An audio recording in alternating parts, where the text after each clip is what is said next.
HMS Warrior, launched in 1860, was a revolutionary leap in naval engineering, the Royal Navy's answer to France's ironclad Lagoa. She was the world's first iron-hulled armored warship and, at the time, the largest, fastest, and most powerful warship afloat. Here's what made her so groundbreaking. Hull and armor. Built with an iron hull over a wooden frame, Warrior featured a 4.5-inch thick wrought iron belt backed by 9 inches of teak. This armored citadel protected her vital machinery and gun decks. Propulsion. She combined steam and sail with a single trunk steam engine driving a screw propeller and a full ship rig for sails. This hybrid system gave her a top speed of 14.5 knots under steam and up to 17 knots with both steam and sail. Armament. Her firepower included 26 smoothbore 68-pounder guns and 14 rifled Armstrong breech loaders, 10 of 110-pounder and 4 of 40-pounder, all mounted in broadside arrangement. Size and crew. She measured 420 feet in length, displaced over 9,000 tons, and carried a crew of around 705 officers and men. Though she never saw combat, Warrior's presence alone was a powerful deterrent. Her design sparked a global shift from wooden ships to ironclads, rendering all previous warships obsolete almost overnight. She's now beautifully restored and moored in Portsmouth as a museum ship, a living monument to the dawn of modern naval warfare. HMS Warrior didn't just make waves. She reshaped the entire course of naval architecture. Her influence was both immediate and far-reaching. Iron hulls became the standard. Before Warrior, warships were wooden. Her iron hull proved stronger, more durable, and better able to support heavy guns and armor. Navies around the world quickly followed suit. Armored protection. Her ironclad belt inspired a global shift toward armored warships. The idea of protecting vital areas like engines and magazines with thick plating became a cornerstone of warship design. Steam and sail hybridization. Warrior's dual propulsion system, steam engine and full sail rig, offered flexibility and range. This transitional design helped navies adapt to the steam age without abandoning sail entirely. Broadside to turret evolution. While Warrior still used broadside guns, her design highlighted the limitations of that layout. She paved the way for turret-mounted guns, which offered greater range of motion and firepower concentration. Symbol of naval power. Her sheer size and speed made her a floating deterrent. She wasn't just a ship, she was a statement. This concept of warships as geopolitical tools influenced the development of later capital ships like the dreadnoughts. In short, Warrior was a technological leap that forced every major navy to rethink its fleet. She was less a ship and more a prototype for the modern battleship.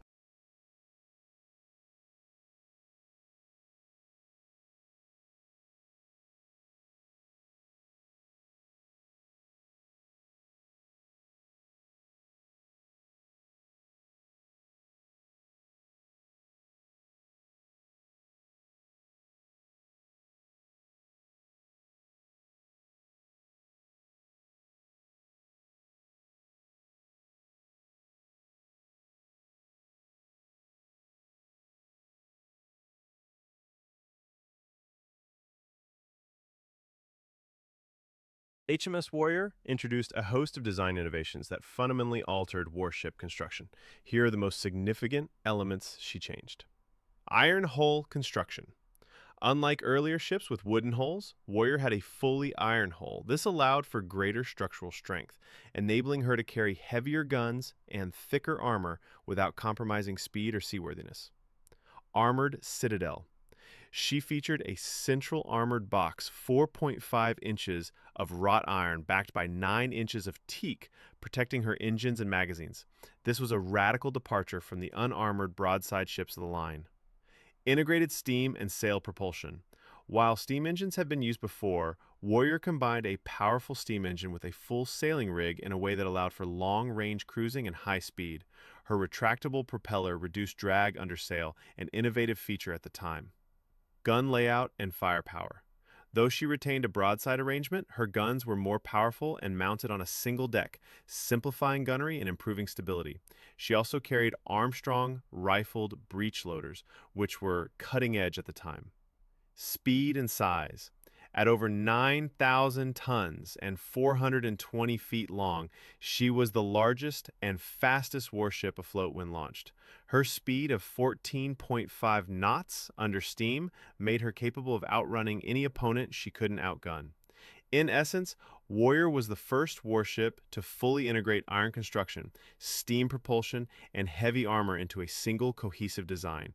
She wasn't just an evolution, she was a clean break from the age of sail. Absolutely. HMS Warrior wasn't just a marvel of engineering. She was a product of her time, shaped by geopolitical tension, industrial innovation, and a dash of Victorian bravado. In the late 1850s, Britain was rattled by France's launch of La Gloire, the first ocean-going ironclad. The Royal Navy, long dominant with its wooden ships of the line, suddenly faced a serious rival. Warrior was Britain's bold response, a ship that would not only match but outclass her French counterpart in speed, firepower, and protection. Her design reflected a shift in naval thinking. Mobility over tradition. The British Admiralty prioritized speed and maneuverability, moving away from the slow, broadside slugfests of the past. Warrior's powerful steam engine and sleek hull made her faster than any ship she couldn't outgun. A floating laboratory. She was a testbed for new technologies, iron hulls, rifled breech-loading guns, and retractable propellers. Her service helped refine these innovations for future warships. Symbol of power. Beyond her tactical role, Warrior was a political statement. She embodied British industrial might and naval supremacy at a time when empire and sea power were tightly intertwined. Interestingly, her influence extended beyond hardware. She helped redefine what a warship could be, not just a vessel of war, but a projection of national identity.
Life aboard HMS Warrior was a blend of Victorian discipline, industrial grit, and naval tradition, equal parts awe-inspiring and arduous. For the officers, life was relatively comfortable.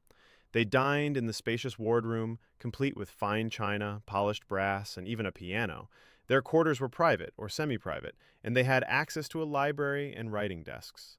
Meals were formal affairs, and social hierarchy was strictly observed. For the ratings, enlisted sailors, conditions were far more Spartan. They slept in hammocks slung between iron beams, often just feet from the massive guns. The air below decks could be stifling, thick with coal smoke, oil, and sweat, especially near the engine room, where temperatures soared and the noise was deafening. Daily routines included drills, cleaning, and maintenance, all under the watchful eye of officers. Despite the hardships, there was a strong sense of camaraderie. Sailors shared songs, stories, and the occasional tot of rum. And while Warrior never saw combat, her crew trained constantly, ready to spring into action if needed. Today, visitors to the restored ship in Portsmouth can walk her decks and see recreated living quarters, mess areas, and even interact with costumed interpreters who bring those stories to life. The life for an enlisted sailor aboard HMS Warrior was a demanding mix of discipline, routine, and resilience, set against the backdrop of one of the most advanced warships of the 19th century. Sleeping and living quarters. Sailors slept in hammocks slung between iron beams on the gun deck, often just feet from the massive 68-pounder cannons. Privacy was non-existent, and the constant creak of the ship, clank of machinery, and scent of coal smoke made restful sleep a luxury. Work and routine. The day began early with the bosun's call, duties included. Cleaning the ship, a daily ritual known as holy stoning the decks. Drills, gunnery practice, sail handling, and fire drills were frequent to maintain readiness. Maintenance, polishing brass, repairing rigging, and tending to the ship's complex machinery. Food and mess. Meals were eaten in mess groups of about a dozen men. The food was basic: salted meat, ship's biscuit, and pea soup with occasional fresh provisions. A daily ration of grog, rum diluted with water, was a cherished morale booster. Leisure and camaraderie. Free time was limited but precious. Sailors might mend clothes, write letters, or swap stories. Music, card games, and sea shanties helped pass the time and build camaraderie. Engine room life. For stokers and engineers, life was even tougher.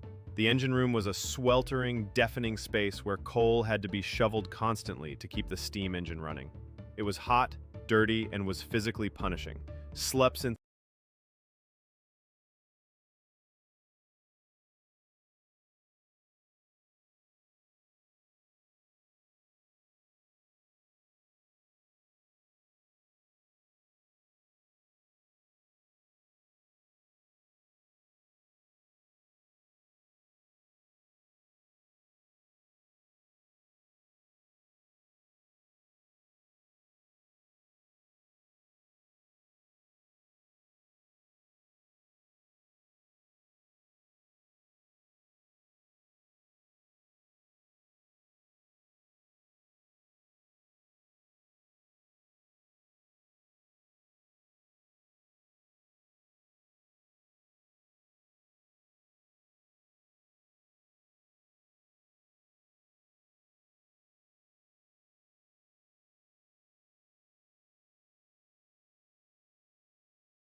discipline in the Victorian Royal Navy was famously strict, designed to maintain order aboard ships that were essentially floating cities, often isolated for months at sea. The system was hierarchical, harsh, and deeply rooted in tradition. Punishments ranged from the mundane to the brutal. Caring. Typically used on younger crew members like midshipmen or ship's boys, some as young as 12. Caning involves striking the offender with a rattan cane, up to 12 strokes. It was painful, but considered a lesser punishment. Flogging, the most common and feared punishment. Sailors were tied to a grating and whipped with a cat of nine tails, a multi-tailed whip made of knotted cords. The number of lashes varied, but even a dozen could leave lasting scars. Flogging was done publicly to deter others. Reduction in rations or privileges. For lesser offenses, sailors might lose their daily grog ration or be confined to the brig. Hanging, reserved for the most serious crimes like mutiny or desertion. Though rare, it was a grim reminder of the Navy's zero-tolerance stance on insubordination. Despite the severity, the system was seen as necessary to maintain discipline among large, diverse crews operating under extreme conditions. Over time, reforms began to soften these practices. Flogging was officially abolished in 1879. There are no widely documented individual punishment cases specific to HMS Warrior during her active service from 1861 to 1883. But that's actually quite telling. Warrior never saw combat and spent much of her career as a deterrent and later as a training and depot ship, which meant fewer opportunities for the kinds of dramatic disciplinary incidents recorded on frontline vessels. That said, discipline aboard Warrior would have followed the strict codes of the Victorian Royal Navy. Punishments like caning, reduction of rations, or even flogging were standard for infractions such as insubordination, drunkenness, or neglect of duty. These were carried out publicly to reinforce authority and cohesion among the crew. Interestingly, Warrior was never converted into a prison hulk, but there was a different ship named Warrior used as a convict hulk at Woolwich in the 1840s, long before the ironclad was launched. That earlier Warrior was infamous for its grim conditions, with prisoners complaining of cold, poor food and brutal treatment.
Shore leave in the Victorian Royal Navy was both a coveted respite and a tightly controlled privilege.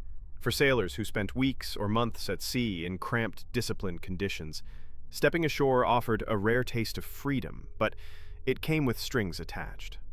Here's how it typically worked. Timing and duration. Shore leave was granted when the ship was in port and operational duties allowed. It could range from a few hours to a couple of days, but only a portion of the crew was allowed ashore at any one time to ensure the ship remained functional. Supervision and restrictions. Sailors were expected to return promptly and sober. Shore patrols, naval police, were often deployed to keep an eye on behavior and round up stragglers. Absence without leave, AWOL, could result in harsh punishment, including flogging or confinement. Activities ashore. Sailors typically sought out pubs, food, entertainment, and the company of locals. Port towns near naval bases, like Portsmouth or Plymouth, developed entire economies around visiting sailors. Some establishments even offered sailors' packages with meals, drinks, and a place to rest. Risks and temptations. Shore leave could be a double-edged sword. Drunkenness, fights, and venereal disease were common concerns. The Navy often issued stern warnings and medical inspections upon return. Despite the risks, shore leave was vital for morale. It gave sailors a break from the rigid hierarchy of shipboard life and a fleeting sense of normalcy. In the Victorian Royal Navy, rank shaped everything, and shore leave was no exception. Officers enjoyed far more freedom. They could often go ashore unescorted, dine in exclusive clubs, and stay in private lodgings. Their leave was longer and more flexible, reflecting their social status and trustworthiness. Ratings, enlisted men, had stricter rules. They were usually granted leave in shifts, under curfews, and often had to report back sober and on time, or face punishment. Shore patrols kept a close eye on them, especially in rowdy port towns.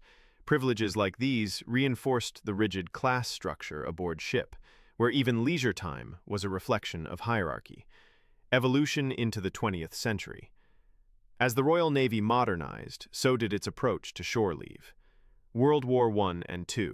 Shore leave became more structured and was often limited by operational demands.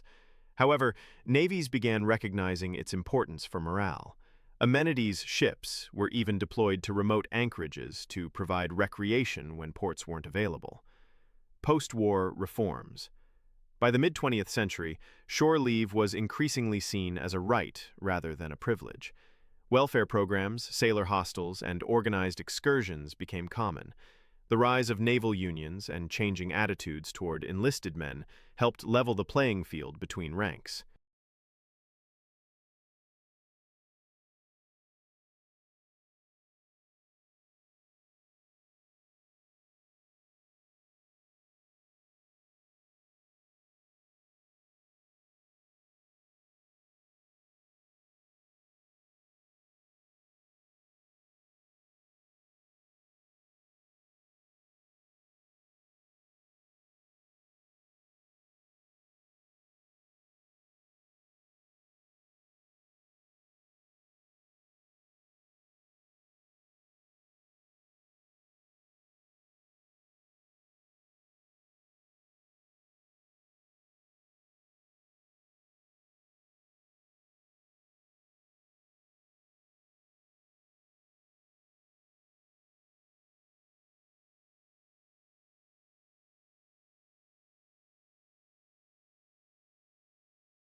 The lifespan of a sailor in the Victorian Royal Navy was shaped less by age and more by hazard, hardship, and happenstance. While there is no single number that captures it precisely, we can piece together a picture from historical records and health data of the time. General life expectancy. Average life expectancy in Victorian Britain hovered around 40 years, but this was skewed by high infant mortality. A man who reached adulthood could often expect to live into his 50s or 60s. Sailors, however, faced unique risks. Accidents, disease, poor nutrition, and harsh discipline all took their toll. On long voyages, tropical diseases like yellow fever and malaria were especially deadly. Naval-specific risks. Combat was rare in the mid to late Victorian period, but accidents were common, falls from rigging, machinery injuries, and drownings. Disease was the biggest killer. Before the widespread use of antiseptics and vaccines, infections spread rapidly in cramped, unsanitary conditions. Mental health and alcoholism were also concerns, especially for sailors isolated at sea for months. Survival and resilience. Despite the dangers, many sailors lived long lives, especially those who rose through the ranks or transitioned to shore-based roles. Naval pensions and hospitals, like Haslar, provided some support in later life, though not always enough. In short, a sailor's lifespan in the Victorian Navy was a gamble. Some thrived, others perished young. but all lived hard, disciplined lives that demanded grit and endurance.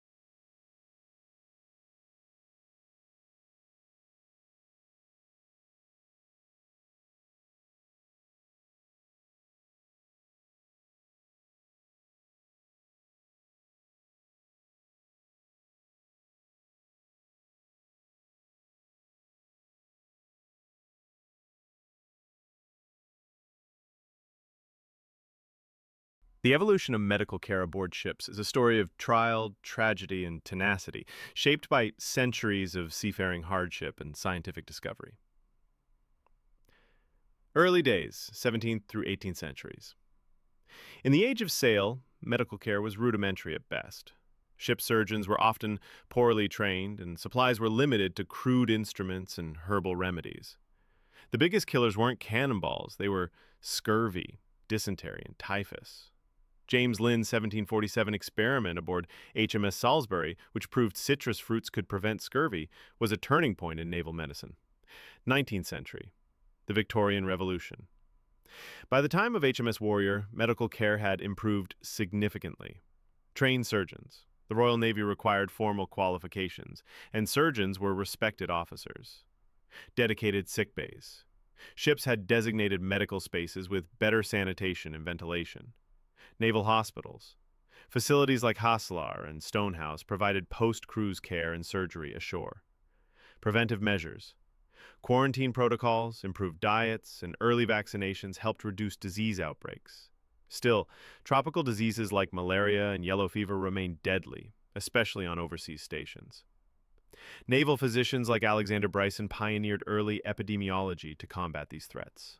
20th century and beyond. With the advent of modern medicine, antibiotics and vaccines revolutionized treatment and prevention. Hospital ships became common in wartime, offering surgery, recovery wards, and even x-ray machines. Integrated medical teams. Today's naval vessels have fully equipped medical bays, trained corpsmen, and telemedicine links to shore-based specialists. From leeches and laudanum to antibiotics and advanced trauma care, shipboard medicine has come a long way.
Promotion in the Victorian Royal Navy was a complex dance of merit, seniority, patronage, and social class, with a fair bit of luck thrown in. Officer promotion: midshipman to lieutenant. Young men, often aged 12 to 14, began as midshipmen. After at least 6 years of service and passing a rigorous exam, they could be promoted to lieutenant. This was the first major hurdle, and many never made it past this point.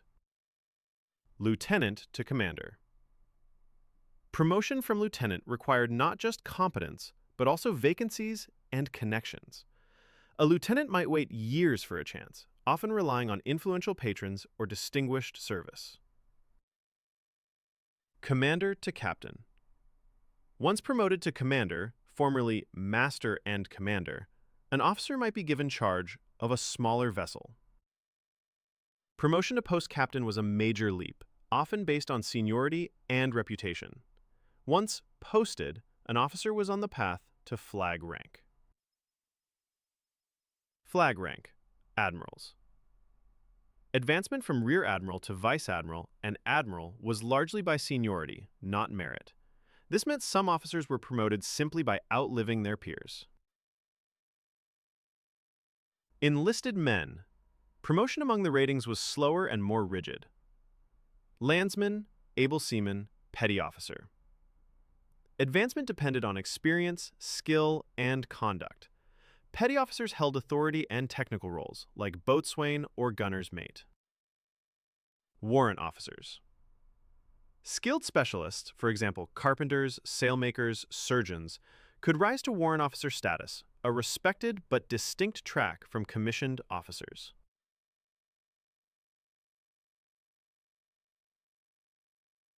The system heavily favored the well-connected. Sons of aristocrats or naval officers had better chances of advancement, often bypassing years of waiting.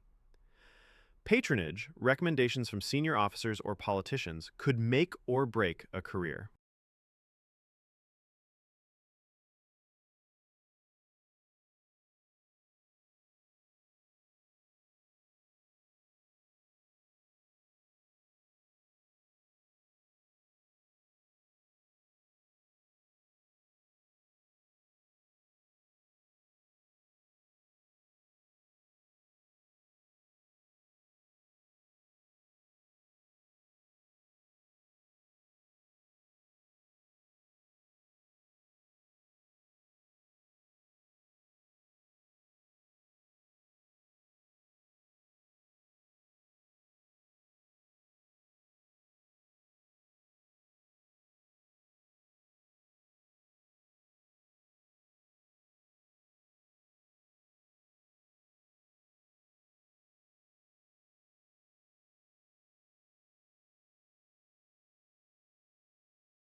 Life after the Royal Navy in the Victorian era could be a mixed bag, ranging from quiet retirement to economic hardship, depending on a sailor's rank, health, and luck.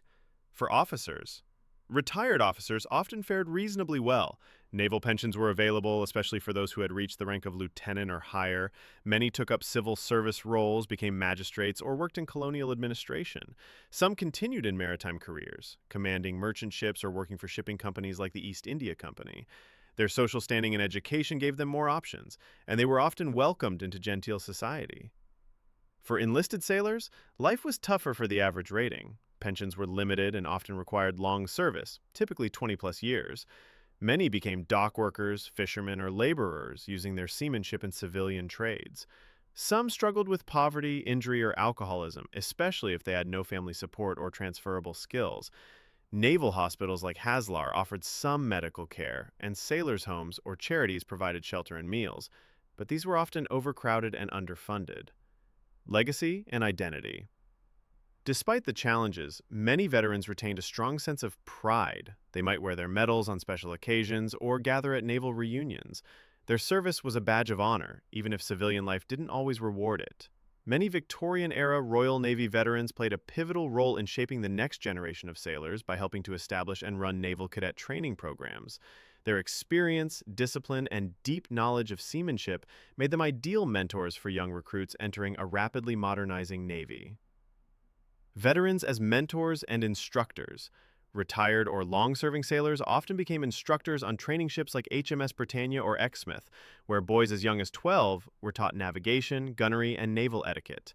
Drill masters and gunnery coaches, passing on practical skills honed over decades at sea. Role models, embodying the values of duty, endurance, and naval pride that cadets were expected to emulate. The cadet experience. Naval cadets in the late 19th century underwent rigorous training.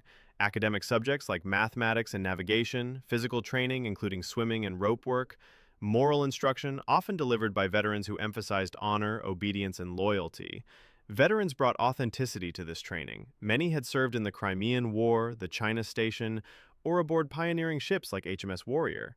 Their sea stories weren't just entertaining, they were lessons in survival, leadership, and adaptability.